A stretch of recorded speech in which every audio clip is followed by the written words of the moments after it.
কুল সেদ্ধ করেছিলাম আর কিছুটা সেদ্ধ কুল তুলে নিয়েছি আর কিছুটা এই যে আচার করেছি, তোমাদের দেখিয়েছি। দেখো এই যে কুলের এই যে সত্ত্বটা সাইড থেকে একটু তুলে আমি খেয়ে দেখিয়েছি বন্ধুরা, এত সুন্দর স্বাদ হয়েছে, তোমাদের তুলে দেখায়।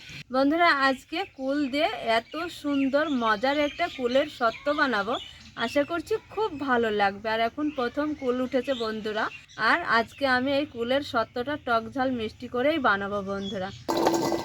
অনেকটাই কুল, এই যে দেখো বন্ধুরা, এটা চলো আমি সরাসরি একদম রান্নার কাছে চলে যাব। কিছুটা জিরা নিয়েছি 2 চামচ, 3 চা চামচ মোহরি সম্বারা আর শুকনো লঙ্কা। এবার আমি শুকনো কড়াই সবগুলো ভেজে নিব। ভাজার পরে একটা খুব সুন্দর সুগন্ধ, ভালো লাগে এই সুগন্ধটা। এবার ঢেলে নিব। কড়াতে জল দিয়েছি আর জলটা গরম হয়েছে, আর এইখানে দেখো কুলগুলো সব বোটা ফেলে জল দিয়ে ভালো করে ধুয়ে নিয়েছি। সব কুলগুলো এই জলের সঙ্গে সেদ্ধ করে নিব। কুলগুলো কত সুন্দরভাবে সেদ্ধ হয়েছে আর একদম ফেটে গেছে। রসটা দেখছো, এই রসটা আমি নিয়ে নিব। আর কিছুটা আমি আখি সহ একটু চাটনি করব, তো কিছুটা আমি কুল এই সেদ্ধ কুল তুলে নিব।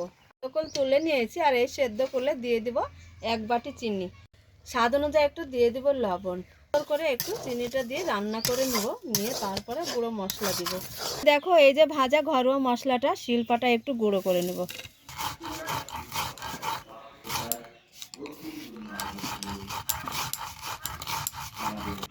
একটু দেখো গালে পড়বে, খেতে খুব ভালো লাগবে, আটির সঙ্গে চুষবে, তখন এই মশলা মুখে পড়লে খেতে ভালো লাগবে। এইভাবে গুঁড়ো করে তুলে নেব। কুল সিদ্ধ একটা ছাঁকনাতে নিয়েছি, আর এইভাবে দেখো একটু আমি চেপে চেপে ঘষে ঘষে এই যে নেট দিয়ে বেরিয়ে যাবে। এই যে দেখে তোমরা বুঝতেই পারছো কতটা মাড়ি বের করে নিয়েছি। কুলের মাড়িটা আমি বের করে নিয়েছি। এই মাড়িটা দেখো গরম করা পরিষ্কার করে নিয়েছি। আচারটা তুলে নিয়ে এইখানে দিয়ে দিব এই মাড়িটা। দেব 400 গ্রাম মোট চিনি, খুব সুন্দর করে চিনির সঙ্গে আর এই যে কুলের মাড়ির সঙ্গে একদম জাল করে করে খুব ভালো করে ফুটিয়ে রান্না করে নিই বন্ধুরা। স্বাদ বুঝে দিয়ে দেবো লবণ, লঙ্কা গুঁড়ো, মশলা গুঁড়ো একটু দিয়ে দেবো। ঘরোয়া যে মশলাটা গুঁড়ো করে নিয়েছি মশলাটা একটু দিয়ে দেবো। খুব সুন্দর করে একটু রান্না করে নিব মশলা দেওয়ার পর। থালাতে একটু তেল মাখিয়ে নিয়েছি, আর দেখো এই যে সত্ত্বটা থালায় ঢেলে নিব। আর এই যে মশলা গুঁড়ো আছে এই গুঁড়ো খানিকটা উপরে ছড়িয়ে দিব। এইভাবে একটু সামান্য ছড়িয়ে দিতে হবে, খেতে খুব ভালো লাগবে। নিয়ে তোমাদের সঙ্গে দেখা করব।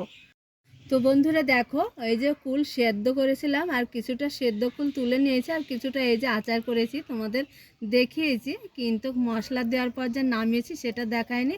দেখো কতটা সুন্দর হয়েছে এই কুলের আচারটা বন্ধুরা।